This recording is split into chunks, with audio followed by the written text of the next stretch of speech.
For me, it's amazing. It turns out this book I loved because it consoled me as I was living through that. Turns out not to be a projection on the wall of my prison to make the prison a little more tolerable. It turns out actually to be the key to get out of the prison. Gandalf says, "He who breaks a thing to find out what it's made of has left the path of wisdom."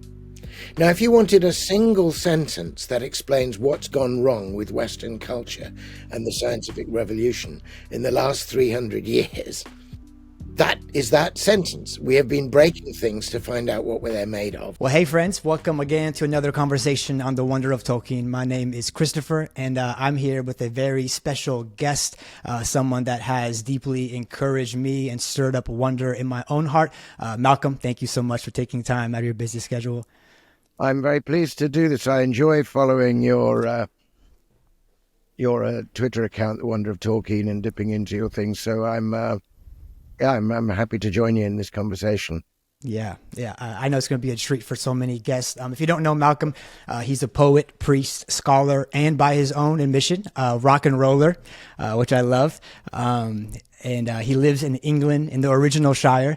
And has one of the most enchanting and encouraging YouTube channels out there, if you are familiar with that.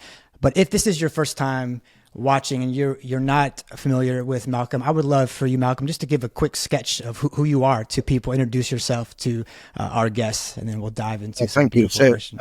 So I'm Malcom Guite. I'm a poet and also a priest in the Church of England.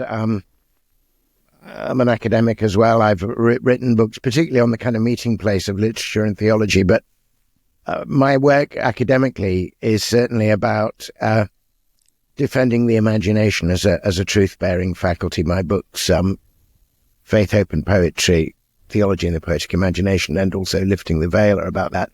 But I am also, I'm sure, like yourself, a lifelong reader of Tolkien. I mean, when I was really quite a small boy, my father read The Hobbit to me and did wonderful voices for Gandalf and did the sort of trolls in Yorkshire accents. And then he began The Lord of the Rings with us. And then I think we got to the point where we wanted to read further and faster than he had time to. So, we ended up just reading it ourselves. And then I got to that point, I think I was probably about 16 or 17. I was away at a boarding school, quite sort of lonely. And I, got that big paperback of the whole thing. Yes. And kind of went for a complete binge and read it in 2 or 3 days, and I entered deeply into that realm, and that realm also opened up and entered deeply into my own imagination.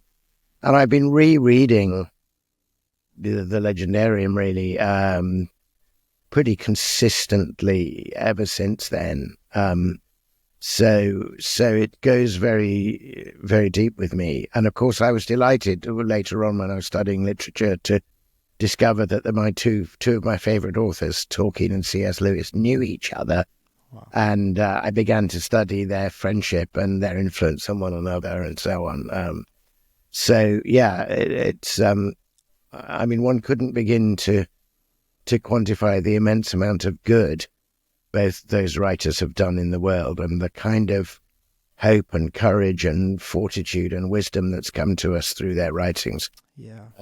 I think, in terms of sheer craftsmanship and, if you like, sub-creation, to borrow Tolkien's term, I think Tolkien is a greater creative writer than Lewis. But on the other hand, we wouldn't have The Lord of the Rings had not Lewis been for a long time Tolkien's only reader as he was working on it, yes. Encouraging him. Wow. Yeah, so true. I love how their friendship just mutually encourage each other to do their works. I love their journey into Tolkien, but I wonder what was it that captivated you the most to keep you reading? What was it about the stories that you had read that said, I have to keep reading this? Well, of course, very hard to put your finger on it, but I think the world and the characters clearly, I found myself completely inside the world of The Hobbit as my father read it and as I read it myself. I found both the characters of Bilbo and Gandalf immensely attractive, and attractive by contrast. And this is developed much more in The Lord of the Rings, of course, but the sense of Bilbo as a kind of everyman, really, that you can identify with Bilbo, and he's in his middle age, in the middle of an ordinary life, when, you know, a wizard knocks on his door, and that sense of suddenly being taken out into adventure, and yet it turning out that it's exactly Bilbo's kind of modesty and his homespun qualities that help them most in the end. And of course, that theme, that the great, you know, the powers and the great councils and the wizards, you know, and the elves may dwell on the heights, and the hobbits say that we can't dwell on the heights for very long, can we? But, you know, as Gandalf says later in The Lord of the Rings, you know, it's these little people who end up changing everything while the eyes of the great are elsewhere. Beautiful. And of course, that to some degree, I think, reflected the experience of that generation to which both Lewis and Tolkien belonged, who found themselves out on the Western Front in the Great War and saw the courage of ordinary people against massive odds, you know. Yeah, and so much of it pours out into those pages, and you can see it. And it's very, so those two key characters are important, but I think the whole, I mean, the right word is enchantment, that there's the world in which you journey, you know, Middle-earth, because the elves have not yet left Middle-earth. There is this kind of magical quality. I mean, I found it particularly, I mean, the quintessence of it, I think, is in the passage in the first volume of The Lord of the Rings where they cross into Lothlorien, and Frodo talks about, as it were, almost coming over a bridge of time and into the elder days, that this beautiful, enchanted, this world which isn't kind of dull and transactional as we think the world is now, which it isn't, but we've created a false view of it that makes us think it's unenchanted. But there, you know, the leaves, the stars, the rivers, the trees are all alive in a much deeper way and mean something. That universe is drenched with meaning, and that's such a welcome, in a sense, escape and Tolkien famously said that escape and consolation were proper things for a fairy tale to do, but it's not actually. It turns out not to be an escape from reality. It turns out to be a visit, in a sense, back to reality. I mean, I've come to be convinced more and more that what the philosopher and sociologist Charles Taylor called the immanent frame, this idea that it's just dead stuff out there which we manipulate, and the only kind of meaning or consciousness is islanded in the concavity of our skulls. I've come more and more to feel that it's simply a false view. Yeah. And we've got it by applying a certain kind of reason, but ignoring the important contribution of the imagination to the way we perceive. And people talk now, and I'm very sympathetic to what they call a project of re-enchanting nature. So we can sort of live, as it were, in the other Middle Earth. But I don't think it lies in our power to re-enchant nature, but I don't think nature needs to be re-enchanted. I think I've said this elsewhere before, in a sense, we need to be undisenchanted. We have to open our inner eyes and ears to wonders and beauties and meaning that's already there in the cosmos, but which we have systematically ignored for the last 200 or 300 years. So the thing you think is an escape actually turns out to be an invitation and a kind of restoration, really. Yes. Yeah. And I would love to know your take. What do you think it is then? I mean, definitely the feel of enchantment, because people are feeling so just dull and meaningless in their life. But what is it that has swept up so many people into these stories? Like, what does Tolkien do almost different than any other author that you've noticed, or in his writing style that sets him apart? Well, it's very, I mean, his writing style is extraordinary. He's a linguist first and foremost. He's a philologist. He maintains that the legendarium and the whole subcreation came to him because he already had some bits of elven language, as it were, and he needed to find out what the world was in which this language had meaning. And he writes very much about what the process of writing the Lord of the Rings as a series of discoveries. He's somebody who immerses himself in, if you like, the magical nature of language itself. Yeah. and then allows that to teach him. And again, he allows his imagination to tell him things that his sort of reason doesn't know. So I love the thing, that he says that when Strider turns up at the Prancing Pony, I mean, he was called, unfortunately, in the first drafts, Trotter, which is always those of us who write bad first draft. And, Frodo was Bungo or Bingo or something, Trotter and Bingo, what a title that would have been. Anyway, he says in a letter to his son that he had no more idea than Frodo did who Strider was at that point in the story. But obviously there was a deeper mind, there was a deeper, we might want to use the word subconscious, but that itself carries a lot of baggage. But there was a power and implicit wisdom, to borrow a phrase of Coleridge, already at work in the deeper consciousness of Tolkien. And he found a way of letting that speak and putting it into language for us. And in a sense, I think he receives the story and the whole world as a gift from a consciousness or a mode of consciousness greater than his own. He was a friend, as Lewis was, of the great philologist Owen Barfield. And Owen Barfield's book, Poetic Diction, had a huge influence on both Lewis and Tolkien.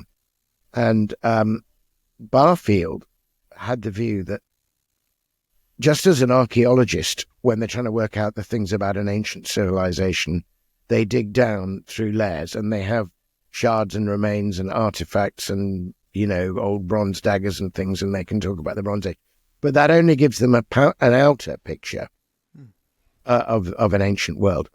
But Barfield had the insight to see that philology, and particularly etymology, the study of the changes in meaning that words have, actually is like a kind of archaeology of the psyche, that language tells you about the nature. And he began to study the roots and changes of words, which of course was exactly Tolkien's professional study. Yeah. And he came to the radical conclusion that the linguistic evidence alone tells you that ancient peoples had a different mode of consciousness from us. It's not that they sat around looking at the world with everything's inside here and it's dull and dead out there and then they made stuff up and projected stuff. They actually experienced things differently.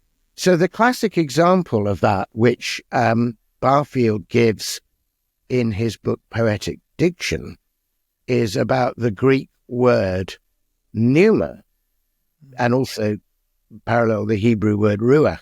Now, pneuma in Greek means three things. It means breath, the breath you breathe in and out. It means the wind that blows. And it also means spirit, what we mean spiritually by spirit, the invisible spiritual presence that moves things, right? Now, the Greeks weren't short of a word or two, and there's no reason why they shouldn't have had three different words for those, as we perceive them, three different things. And Barfield's radical conclusion was that they had one word because they actually perceived those three things simultaneously and interwoven. And he gives the example of the way the word pneuma is used in John's Gospel, when Jesus is having the conversation with Nicodemus about the very heart of the meaning of all things, and, how can these things be, and so on. And Jesus in the text, as we have it in English, says, the wind bloweth where it listeth, and ye hear the sound thereof, and ye know not whence it cometh or whither it goeth. So is everybody who is born of the Spirit. But actually, the word he uses for wind, pneuma, and the word he uses for spirit is also pneuma. So the translators, working with this later dualism that we had, set themselves the task of trying to figure out when Jesus was being merely meteorological, he was being theological. And in fact, you could equally translate that and say the Spirit blows where it listeth. Ye hear the sound thereof. You know not whence the Spirit cometh or whither it goeth. So it is for all of us who are born before the wind. That would be in some ways a better translation, but it still wouldn't be adequate to the fact that it's the same word. And Barfield then goes on to say that when the Latin culture's word for pneuma was spiritus, And again, they meant all three things in the early Latin culture. Later, we took that root, spiritus, and we divided it to fit with the divisions of our later, I think, sadder, more alienated form of consciousness. So we came up with two words. We came up with respiration, that's the spirit bit, on the one hand, and inspiration on the other. One of them is a merely physical activity, and the other is a supposedly purely spiritual activity, which has no material purchase. It is private and subjective. But actually, they're the same thing. So Barfield thought the evidence was that there was an earlier mode of consciousness, and he thought that poetry and poetic writing recovered it for us. They made us see the world as alive and interrelated, and one consciousness speaking to our consciousness, and what's in here is also out there, and all of that. And he thought poetry restores that. In fact, he defined poetry, the experience of reading poetry, as a change of consciousness. And his friend Lewis added, no, it's a felt change of consciousness. And he thought that reading ancient poetry gave us access to this earlier mode of being. In fact, he also had the optimistic view that eventually we will return to that, but in a new, enhanced way, that our individuality helps us at the moment. But he thought there would be a thing called final participation. But the key to it all was reading ancient texts in the spirit in which they were written and understanding the earlier meanings of words. Now, that is exactly what Tolkien did professionally. And his first meeting with Lewis was not with the Inklings, but with a thing he'd started called the Coal-Biters, where they were reading Icelandic sagas and the Elder Edda and so on in Icelandic together, and he was teaching them Icelandic as they read it. That was where the friendship was forged. And as soon as you're immersed in that earlier world, you're in a world where trees can speak to you, stars are living beings, streams can be crossed and you enter in another realm. All of that, that was actually how people experienced the actual world as we have it now. It was not the case that the Greeks saw the sea and, then invented a kind of personified character called Poseidon. They really saw Poseidon. They understood the sea personally. Wow. They understood the air personally. And Tolkien had the genius, because he was so soaked in that, to give his readers exactly that sense, that, again, to borrow Barfield's words, a felt change of consciousness. And Barfield's ideas were then and still are really revolutionary. And Tolkien says in a letter to Lewis somewhere, he says, I'd be about to say something in a lecture, and then I'll suddenly remember Barfield, and I'll say, no, I can't say that. I should say this, Wow. And they both were reading that. I mean, Lewis was friends with Barfield, and Tolkien. Yeah, exactly. So Barfield is a key figure. I mean, there are lots of people in the Inklings, but the four key figures are Lewis, Tolkien, Barfield, and Charles Williams. But Barfield is the kind of least known and studied, partly because his work is philosophically quite demanding. But, Poetic Diction is a great, great book. He has a huge influence. Yes. Before we move on, just to imagination in general, I would just love, as you've read through these stories so many times over the years, and I've found just reading it, I'm on my third reading. I've been into Middle Earth for 4 years. So brand new, and it's changed because I've changed as a person. Yeah, exactly. Yeah. What is it that stands out to you, maybe even now in your stage of life, a theme or a motive that just comes out? Well, I think, when I read it as a young man, it was chiefly escape and consolation that I was finding there. And I kind of came out and thought, oh, too bad I live in this dull world.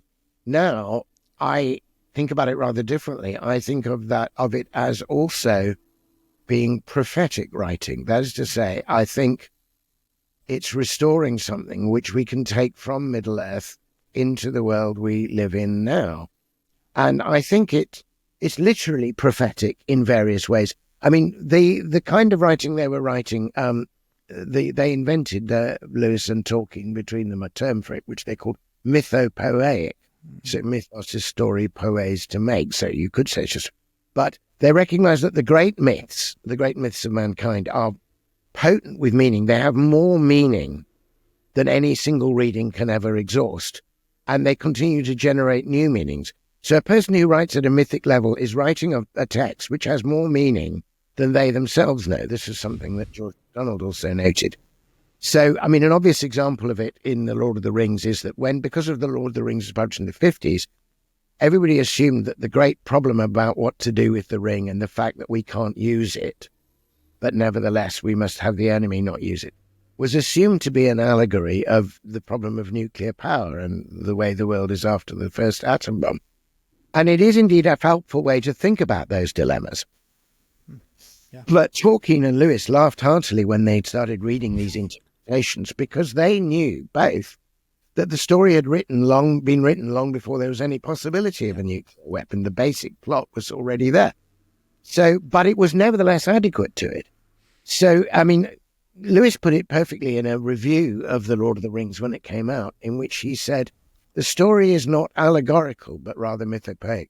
But it is not allegorical, but it is continuously suggestive of incipient allegories. So it keeps on. Now, the reason, to return to my point about it being prophetic, take, for example, the conversation between Gandalf and Saruman in the Tower of Orthanc, when Saruman reveals suddenly that his vaulting personal ambition and says he's no longer Saruman the White, but Saruman of many colors, and that, you know, the white light can be refracted and broken and everything.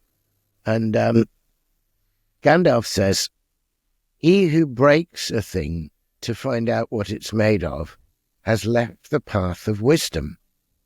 Now, if you wanted a single sentence that explains what's gone wrong with Western culture and the scientific revolution in the last 300 years, that is that sentence. We have been breaking things to find out what they're made of, including the atom, of course, and we have left the path of wisdom. And all we have is a heap of little bits of the things we've broken, because because it takes the imagination to perceive the meaning and spirit that holds all those things together.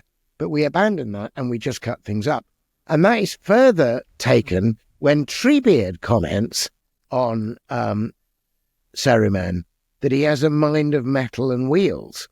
It's an account of the problem of not only the mechanization or mechanistic views of the world, but almost mechanistic views of the mind. Now, in the action of the plot, the guy who is doing his scientific thing with the metal and wheels and burning down the forests in order to do it, to feed the fires of Orthanc, ends up utterly isolated, having a completely false view of himself and the world, and eventually a flood is unleashed on him. And his whole realm is covered in water, which has been released by the trees that he's cut down. Now, that is literally what is happening right now. Whoa. In climate change and rising sea levels. And I'm saying that because he was writing at this mythic level, the myth of the story is in fact prophetic, in the sense that it unveils or reveals what's really going on. So now I read his book, not only for escape and consolation and for the sheer delight of being in Middle-earth and for the thrill of the story and my deep admiration of the characters. I read it for all of that, and that only grows deeper as things go along. But I'm also seeking wisdom. I'm seeking a way out of the actual false view of the world, which is destroying the planet and us with it. Wow. If you had I got to recover from all that. Wow. Okay. People, if you're watching this, just pause for a second and then think about this for a second. That's amazing. And it's so wild. And this is just where I want to talk about imagination and what you have said and written. I've read your book, Lifting the Veil. It has, because Malcom, I'm 4 years into this journey, and it's sad to say that 4 years ago, 'cause I'm a pastor, I've been to Bible college, I've read theology books. So I was reading those books, and my wife was over here reading Harry Potter and different things. And I used to literally say to her, that's a waste of time. And it wasn't until COVID where I got into Lord of the Rings, and I found myself weeping, reading the story to my kids, like, what is happening to my heart? And now I'm knee deep into this world. And so the imagination has swept something in me, but it also has helped me see the world differently. And you say in your book, just like the first kind of thrust of the whole book, Lifting the Veil, is that imagination is a truth-bearing faculty. Can you just, for a lot of people, they still think, and because I was there, it's made up, it's subjective. How can that lead us to truth? Okay, that's right. So we really need to make a distinction between, Coleridge does this, he chooses two words, imagination, and the other one he calls fancy, which we might also call fantasy. Of course, we can talk about the imaginary and the imagination, and there is an element of the imagination in the literary where we make things up. Yeah. But if we do it in a way that is imaginatively true, there is to truth the story itself, inside the made-up world is all kinds of truth. And some of that truth is truth that could be told in no other way. And this idea of telling a story to embody more truth than you could in just a set of propositions is a very ancient practice. It's also a very biblical practice. It's what Jesus does when he tells the parables. He's appealing to your imagination. He's telling you a story because there's more in the story. And, if you think about the way the church has come gradually to understand the stories that Jesus makes up, when he's talking about the kingdom of heaven. The kingdom of heaven is real. Jesus himself is the kingdom. The kingdom is coming. But he has to arouse our imagination if we're even going to get a glimmering of it. So, when he tells the story of the Good Samaritan, you first hear it in answer to the question that the self-justifying lawyer puts to, who is my neighbor? You get the story, and then, and it gives us immortal phrases about people passing by on the other side of the road. And it's a beautiful story of compassion. And because Samaritans were outcast, it's telling you to notice all of that is true, right? Yeah. But, it takes a couple of 100 years for the church to go, wait a minute. Here's this guy who's despised and rejected. Here's this guy who crosses over from one side to another, who takes the person and pours oil and wine into his wounds, and then takes him to an inn and sets him up and says, I'm covering all the costs, and when I return, I will pay for everything. And they go, oh, wait a minute. Jesus is also telling us who he is and how he's crossed over from heaven to earth, and they felt that even he set him on his own beast, that he takes on, our animal as well as our human nature, and he bears our burdens, and he promises to return. Do you know what I mean? That's there. Beautiful. Jesus doesn't have to explain that. He just leaves you with the story. So in one sense, I'm not going to, it's a made up story. I don't need to have like archaeological evidence that there was a bloke who was beaten up and there was a Samaritan, and that, it doesn't depend on its literal truth at all, but it depends massively on the many, many layers of its meaning. So that's an example of a quote unquote imaginary story, which is full of truth. However, that is only one aspect of imagination, that power to imagine something, as we say. Earlier philosophers actually recognized that the shaping spirit of the imagination, as Coleridge called it, is actually at work all the time when we perceive things. That basically a bunch of raw data comes flowing in, through the photons that get connected into the all that stuff, But why, out of all the data that's streaming in, the particular bit of data which forms the human face forms the face, and the face becomes more important than the background? I perceive your face more significantly than I perceive the books behind you. I recognize the difference between the books behind you and your face. But Coleridge thought that actually the shaping and forming of this image rather than that, out of the flux of undifferentiated data that floods into us, is also involves the imagination, that facility for making images.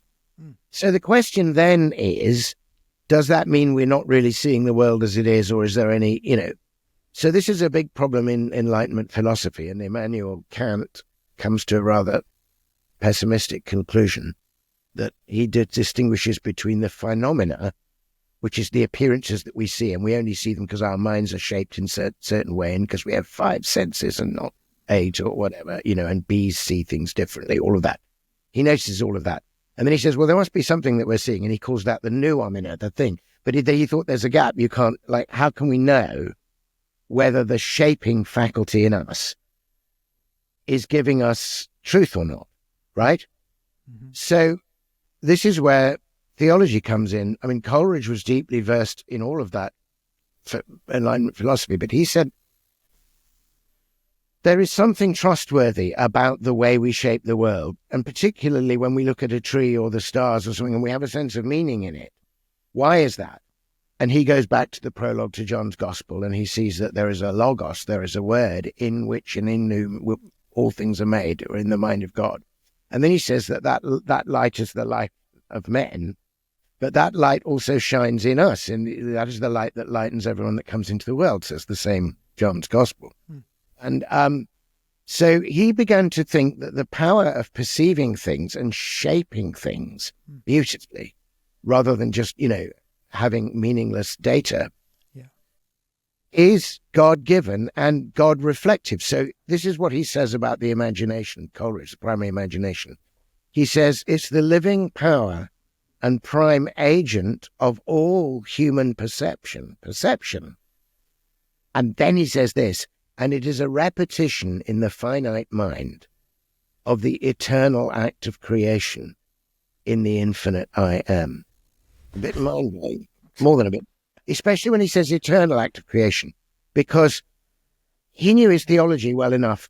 I mean, and this is where there's a lot of, one of the problems with the scientific revolution is we all then started writing theology to fit that, rather than, so basically, He says the word eternal means beyond or outside time. It doesn't mean a whole bunch of time. It's like beyond time itself. So from the perspective of eternity, every moment in time, if you like, is equally present to the eternal because you're outside of it, right? Now, God's act of creation, he was getting this from Augustine. So Augustine, sorry to go back, I'm not going to go off track really, but I just have to... So Augustine looks at the story at the beginning of Genesis and sees the words, in the beginning, God created the heavens and the earth was formed and weighed. And he asks a simple question, because he's a new convert to Christianity, having previously been involved in philosophy and literature. He says, what does this word principio, in the beginning, mean? What does beginning mean? And he immediately says, well, it cannot mean beginning chronologically, like a beginning, middle, end, because that would involve the existence of time already. But time is part of the created order. God didn't make the world in time, he made it with time. I mean, thus anticipating Einstein. So time is part of what God made the world with, and we experience it like this, minute by minute, measured out. But from God's perspective, God is eternal, and everything he does is eternal. So his act of creation is eternal. It's not the case that he made it once and then he's kind of retired to an infinite distance to watch it wind down. Now, the thing is, he's remaking it now. And at the very moment that God, if you like, speaks the tree into being that we're looking at, the echo in our mind is also shaping the tree. The tree shimmers into being when God's mind loving and making the tree right now, and our mind seeing and loving the tree right now, meet. Whoa. Now, when Coleridge wanted to try and, he realized that his age was dominated by there was a dominant model of the cosmos, which is essentially mechanistic. The dominant model of the cosmos in the 19th century, late 18th, was of a clock, that God was the invisible watchmaker, and he'd made this clock. And now it's just ticking away and operating by its own rules. And Coleridge said, what if that's not the only model to think of? It's only a model. He says, let's think of it another way. Let's imagine that the world is much more like a poem than it's like a clock. That it's like it's being uttered into being. That makes sense of the beginning of Genesis, because he says, let there be light, and there is light. Yeah. What if God is speaking things into being right now? And the question is, have we got the imagination to read the poem that he's speaking with? And Coleridge uses this example. He says, look, I could write a poem and give you the poem. And if you'd forgotten what poetry is, and you'd got obsessed with the chemical composition of paper, you could spend a year or so studying the paper, and then you could notice the marks on it, and you could do geometrical studies of the marks, and you could do a statistical study of the frequency or not of the repetition of each thing. And you could build up a huge body of completely factual knowledge and have no idea it was a poem. Now, if I came back to you and said, hey, it's a poem, and I read it to you, and suddenly the words lifted off the page and were words, something was passing through the materiality of the poem from my mind to your mind, which is meaning. And your mind had to be just as creative as mine, because if I say river, you got, suddenly you say, it's poem. Now, that would not take away any of the factual truth of all the stuff you discovered about the composition of the paper, right? True. But it would be a poem. So what happened, I think, to us, and what we were born into, is that we've been studying the paper and the shapes, the letters, but we never read the poem. Whereas the previous people who read that one-word pneumat understood the poem.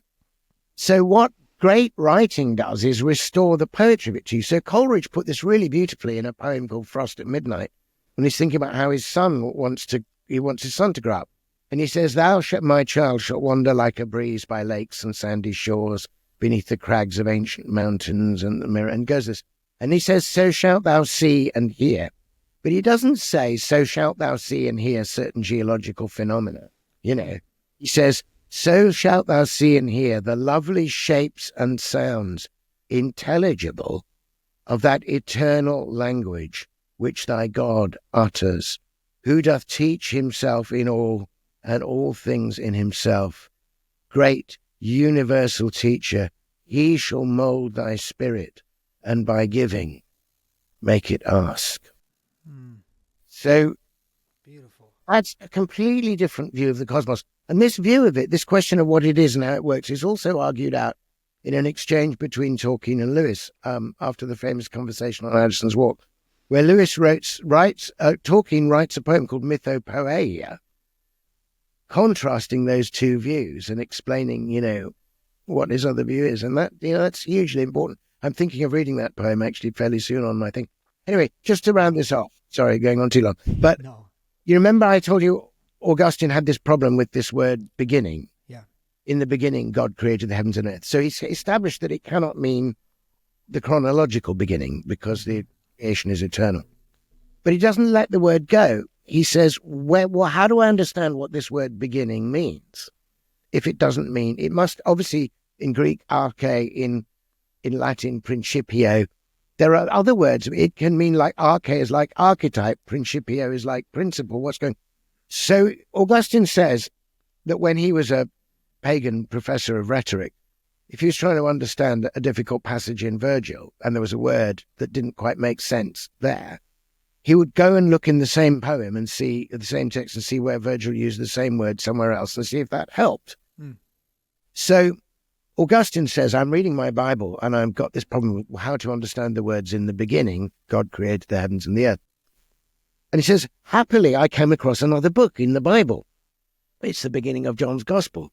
And it says, in the beginning was the Word, and the Word was with God, and the Word was God, the same in the beginning. All things were made through him.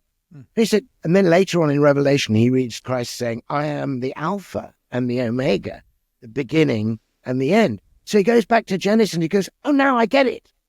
In Christ, in the Logos, that is the Principio. In Christ, God made all things, and among the all things he made and spoke, Logos, word, into being. We said, let there be light. Among the things he made were all the things in the world and time itself. But he is eternally present to it, and he's speaking it to us in Christ. Now, that way of viewing the world was our common inheritance until, the mid-17th century. But we've been so, the parents eat sour grapes and the children's teeth are set on edge. We're still living with this false divide, which really goes back to Descartes, where he says there's only consciousness in here, everything out there is dead. And one of the great things that this kind of level of writing and talking does is it makes us feel, while we're in Middle Earth, what it's like, if you like, to be living inside a world which is also a poem. And in fact, if you read the Silmarillion, you realize, in fact, it's a piece of music, that it's music that was propounded to the Ainur, and then, and that all the things are happening have already happened in a sense musically. And now we're in it, So you're inside a magnificent work of art that's unfolding while you're inside it. And that's exactly how you feel when you read The Lord of the Rings. But I think the aim of it is to come out of The Lord of the Rings and realize you're still in this magical world, which is unfolding. Oh, man. I think you should make a living talking about this, Malcolm. You should. I want to read you a quote from George MacDonald. I know you you love George MacDonald, and for many people, maybe you don't know George MacDonald, but this quote woke something up inside of me, and I want to hear how you tease it out, because I think I understand a little bit of it, but I'm also a little bit foggy. He says, it being art and stories is there not so much to convey a meaning as to wake a meaning. Oh, yeah. And then later on he says, don't the best thing you can do for your fellow next to rousing his conscience is not to give him things to think about, but to wake things up that are in him. What is it that needs awakening in us? What is he talking about? Yeah, right. Okay, this sort of goes back to what Coleridge said about true, beautiful, imaginative perception of the world. And he calls it a living power and a prime agent, right? So the mind is active and alive as it shapes the world. Now, what I think MacDonald felt had happened was that side of our mind had atrophied and was dormant. The living, shaping part of us, the part of us that perceives meaning shining through things. The other part is, now there's a really interesting thing here. Subsequent to MacDonald and everybody else, you get the work of this extraordinary man, Ian McGilchrist, who was a neuroscientist, but also widely read.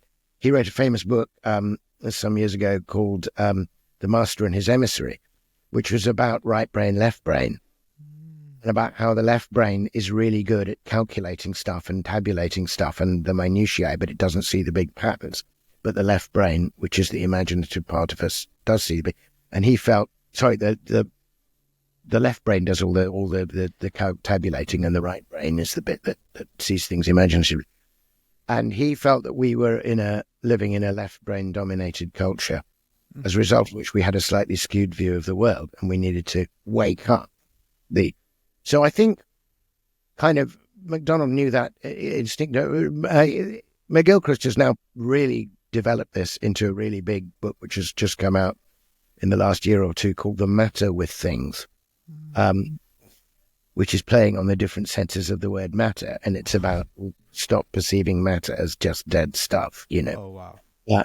Anyway, funnily enough, I've just finished recording on a Zoom thing, a long conversation with Ian McGilchrist. He and I, we've talked about Coleridge, and we've just done a whole session on Blake together with an artist called Roger Wagner. Anyway, so in a weird way, he's coming from the scientific end of things, and he's saying our science is skewed. But even with a skewed science, we can begin to see why things are going wrong.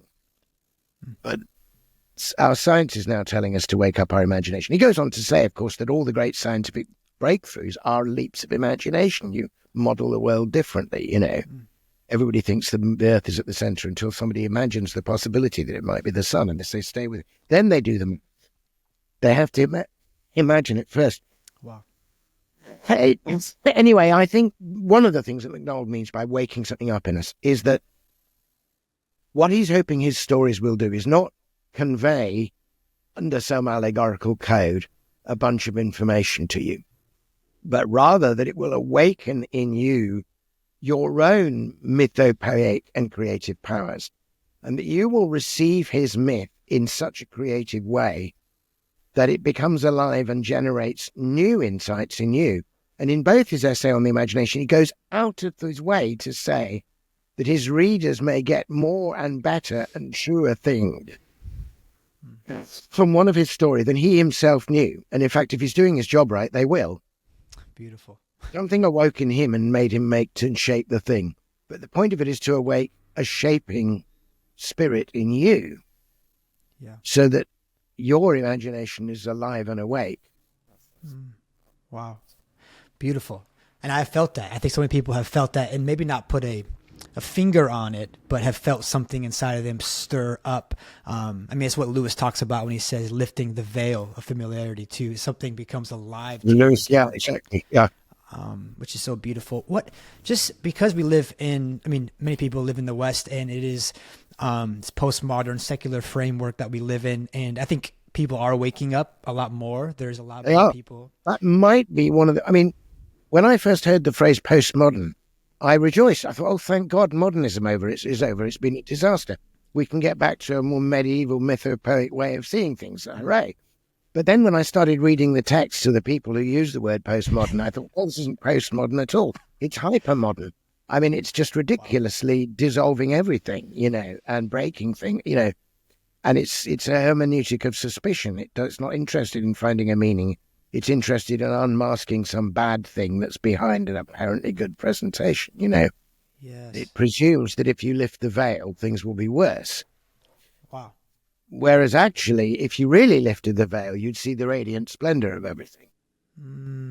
So what do you feel is the negative effects, the danger of disenchantment? Because I think we know the positive effects of enchantment, but what's at stake if people don't get re-enchanted? What are they feeling in their life? What does it cause in someone? Well, I think one of the reasons why we've got such a kind of ongoing mental health crisis is that we have a basic set of ideas and philosophy that we all inherit that suggests that none of this cares for us, that life is meaningless, that like it's got no purpose, it's just evolutionary forces or electromagnetic forces or the unwinding of enzymes. I mean, when Richard Dawkins was asked the question, I'll tell you, he was speaking at a festival that I was at, and there's a brilliant sequence of questions. So Richard Dawkins, wrote The God Delusion. Mm-hmm. So the interviewer says to Richard Dawkins, what is the meaning of life?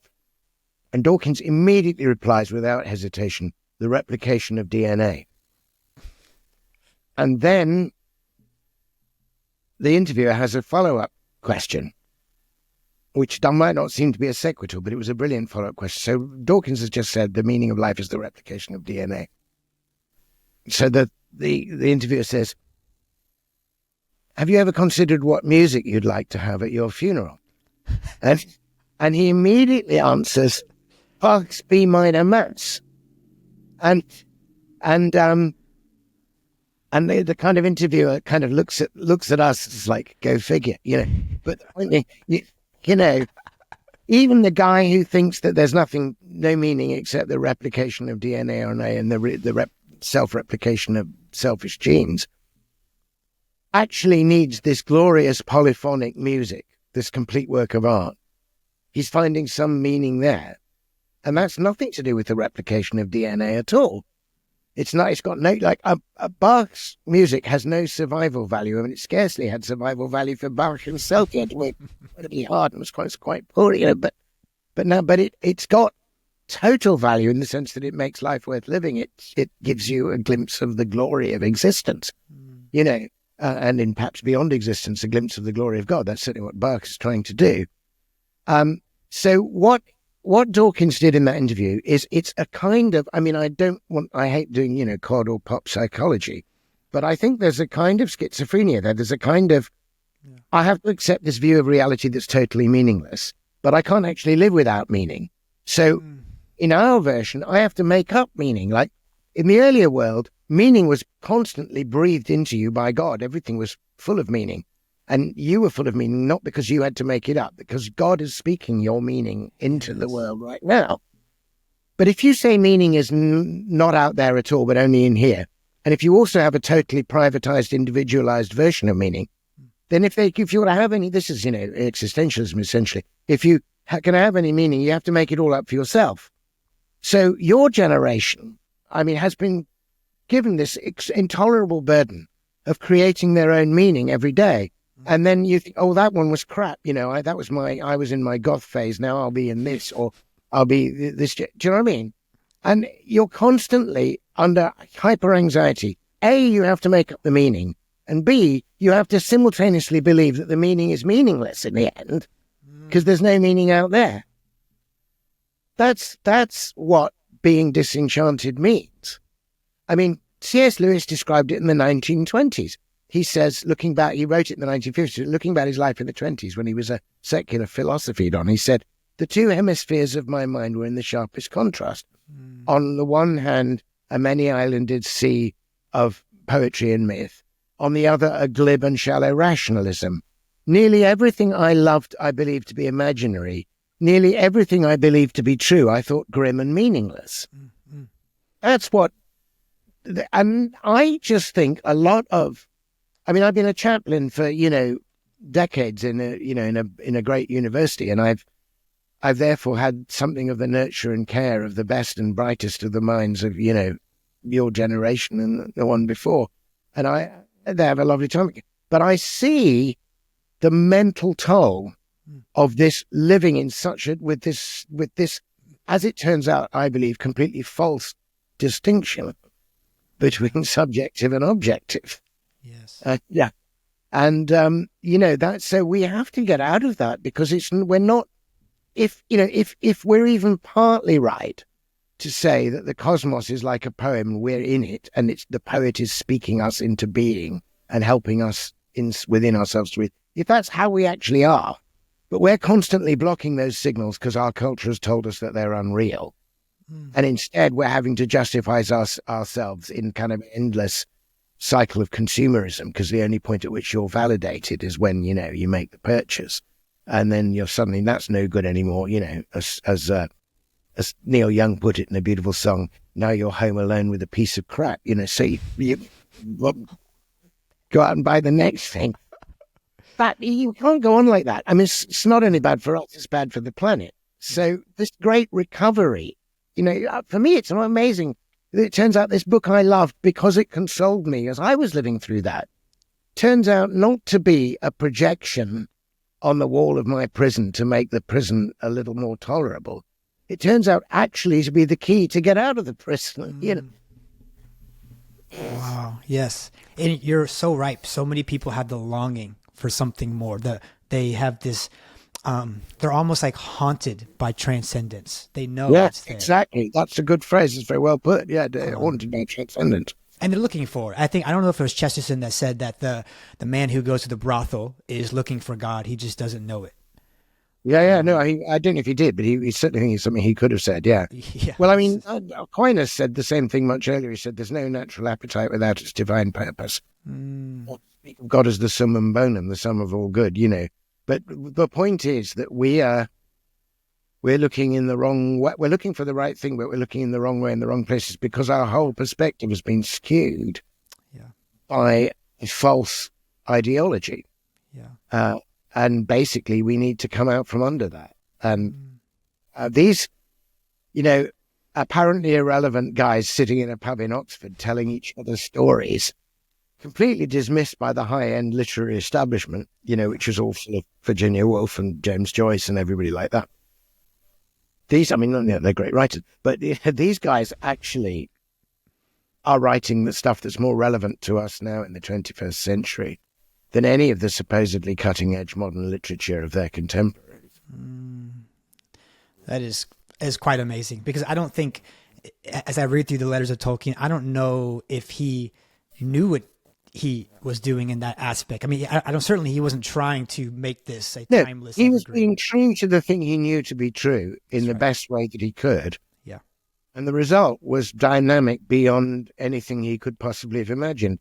Lewis was the same. There's an interview with Lewis about a year before his death where somebody says, do you think you'll be remembered much after you're gone? Do you think your books will survive? And he said, I wouldn't give it more than 10 years before I'm just gathering dust on shelves.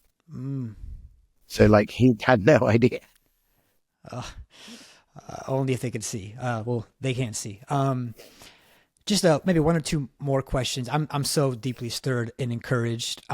What do you think you would, just as an encouragement to the folks watching, maybe don't have a worldview of transcendence and God, maybe are dipping their toes into stories like we're talking about, but haven't made the connection? What would you encourage them to do or think or feel in terms of just being enchanted to this God-shaped world? Well, obviously it goes without saying that reading Tolkien and Lewis helps. And near the great, I think there's some mythopoeic writers in our own day. I think Susanna Clarke, for example, is one of them. But I think it's also, once you become aware of this inherited bias towards the reductive and the material, you can counter it. I mean, I think one of the great moments for me, if we can move briefly from Tolkien to Lewis, one of the great moments for me in The Voyage of the Dawn Treader, which is my favourite of the chronicles, there's this occasion when it's almost like a meeting of two worldviews. Eustace, and this is, I mean, that shows Eustace after he's been dragoned and undragoned, but he's still got a bit of that old mindset. Eustace in the stories represents this reductivism. So, but he's like a reductive guy suddenly put into a magical world. So there's a point where he meets this living, godlike being who is in fact a star. He's a celestial heavenly body, but he's in the mode of a human being at the moment before he rises again and joins the great dance, Choreokin, I think it's called. Anyway, so he's introduced. Eustace is introduced to him as a star, and Eustace suddenly falls back into modernist mode, and he says, "Oh, in our world, a star is merely a ball of flaming gas exploding forever into the cold vacuity of space." And the star replies to him, he says to him, absolutely brilliant, genius. He says, "Even in your world, Eustace, that's not what a star is. It's only what a star is made of." Now, that distinction between, if you like, the essence of being and the mere material composition is magical. So I think one of the ways of helping to be undisenchanted or to re-enchant the world is to bear that in mind and to be very, very wary of what Lewis called nothing buttery. So nothing buttery is you say, "Oh, you're nothing but a collection of chemicals. This tree is nothing but a bunch of mindless cells," or whatever it is. That reductive thing. You are chemicals and that's what you're made of, but it's not what you are. So you could go for a walk and consider the possibility that the tree is as much a meant living conscious being spoken into being by the same God who spoke you into being. And he means something by you, but he also means something by the tree. Why not listen to what he's telling you through the tree? Maybe telling you something, but in fact, he's telling you vital things through the tree. If you think about it, when we're trying to discuss almost anything about the complex business of being human, we can't avoid using metaphors about trees. We talk about root and branch. We talk about getting to the roots of a problem. That's where the word radical comes from. We talk about branching out. We talk about branching thoughts. We can't consider either human thought or even the structure of a sentence without using the metaphor of a tree. Wow. Tree is an essential means whereby we think. Now, if a tree was just a bunch of accidental agglomeration of stuff through evolution, it wouldn't have any meaning. It wouldn't be suggestive of anything. But actually, everything is suggestive of something. Now, and if no, they're not. So, I mean, obviously, not all your listeners and viewers will be Christian, and that's absolutely first off for me to say. But if you happen to take the Christian view seriously, then another thing occurs to you, which is that you're inside this great poem that's being spoken by the Logos. We might all agree on that. There's lots of faiths that would understand that way. But what if, while you're inside the poem, the poet actually shows up and starts walking through the poem with you and going, "Hey, see what I did there?" And shows you a few of the highlights. So, Jesus stands there and he says, "Unless a grain of wheat falls into the ground and dies, it bears no fruit. But if it dies, it yields a rich harvest." Thus showing you that the meaning of letting go in order to receive, the very meaning of death and resurrection itself is all there happening in your garden all the time. Every time you plant something, you see it grow. The entire turning point of the cosmos is bodied forth before you in a very helpful image. And it's not surprising that we have this, and for the fact that day follows night or spring follows winter. It makes sense if from the beginning and before the creation, God so loved us that he was going to come into the world and die and rise again, that it would be a bit of a motif in the cosmos. Death and resurrection. Wow. And when Tolkien looked at trees, obviously he loved trees, he loved them for themselves. But when Tolkien tries to understand what storytelling is and how the great myths of Europe have roots together and then branch out into different branches of the tale, he talks about the tree of tales. So I think you should just go around expecting things to mean something and opening your mind and imagination to what they mean, rather than obsessing with what they're made of. Wow. Go around expecting something to mean something. Expecting meaning, Wow. Beautiful. Wow. Malcolm, I could talk to you forever. I know you have a busy schedule and you're doing a lot of amazing things, planning for a lot of things to come out. Would you just, before we say goodbye, would you just tell our audience, what are you working on? What is currently in your pile right now? Yeah, thank you. Thank you for asking. So my current thing, and this is a really big sort of move or turn for me, is I'm a poet, as you know, and I've written what's called lyric poetry. That's shorter poems. I've published 5 volumes of lyric poetry. But I've always had a hankering, even though nobody's done it for a couple of 100 years, to write a big, long poem, a storytelling poem, a mythopoetic poem, if you like. And given what I said about the generative nature of myth, the way it has more meanings than we know, and I think certain myths are given to certain cultures or nations, as to some degree national myths, that need to be retold afresh in each generation. So ours, of course, in Britain is the whole Arthuriad, the whole story of Arthur, but particularly the coming of the Grail. And that's kind of the deep story that makes sense of things in so many different ways. It's also the story that comes from a world which is enchanted. And yet it's also a world where Christianity meets the earlier enchantments and something new comes out of them.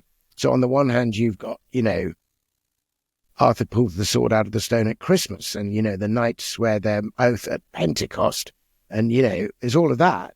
It's Christian king. But on the other hand, you've got Merlin and the Lady of the Lake and, all that stuff brought together. There's something gorgeous going on there. I've undertaken, perhaps it's a great folly, but I'm doing it anyway, to write a ballad cycle. I've used the ballad form because I like the way Coleridge used the ballad form. But basically, I'm starting what is going to be, God help me, it's going to be a volume epic. And each volume will contain 3 books. And I've already completed the first volume. Wow. But that won't come out till spring of 26, Rabbit Room Press publishing it. Because I want everything about the book to be enchanting and re-enchanting. So I want it to be a beautiful book that you can hold in your hands, a hardcover book, a book with illustrations, with lovely illustrations and illuminated capitals. And I want it to be transfigurative and transformative as you read it, and to be a beautiful thing that you would pass on to your kids and that kind of thing. So Rabbit Room Press have really got the vision for that. But it's, we need to give our illustrator, who's a brilliant guy called Stephen Krotz, a long time to work on that. So I'm now working on the second volume, but the first volume is completed. But the first 2 volumes will come out at the beginning and end of 26. And basically the 4 volumes will come out between 2026 and 2028. So the thing is, my main form of poetry up till now, the one I'm best known for, is the sonnet, which is nice and compact and 14 lines. And, you can write a sonnet in an airport lobby, but you can't write an epic, in a hotel room. So I have to carve out more time, more uninterrupted time at home, and I'm trying to do that. But as it happens, because of the Lifting the Veil and the other books, and also now the YouTube, there's lots of people want me to come over to the States. In fact, I'm going to fly to the States on next Tuesday. I'm doing some stuff in Washington and some stuff in California. But I'm trying to keep that compacted down to, say, 2 weeks here, and then a long gap, and then another 3 weeks, I'm trying to keep the spring and summer clear each year for writing the epic. Yeah. Wow. Well, that is beautiful. I can't wait to read those. Rabbit Room Press is great. I think it's Andrew Peterson. Andrew Peterson. Yeah, and Pete Peterson's the editor. Yeah, Andrew, Rabbit Room Press. Yeah. It's beautiful. Well, folks, hopefully you were so encouraged by this conversation. You can find Malcom on the YouTube channel, and he has a website as well, a blog on WordPress. But the YouTube channel will, if you like anything that we talked about here, you can go back and watch many videos of Malcom smoking his pipe, drinking a good drink, and talking about enchantment and imagination. And I think it will do your soul a wonder. Turn off some Netflix and pop on some YouTube and see some meaning in everything that you see. So thanks for joining us for another conversation. Thanks for hanging with us, Malcom, for giving it your time. Really appreciate it. Have a great day, y'all.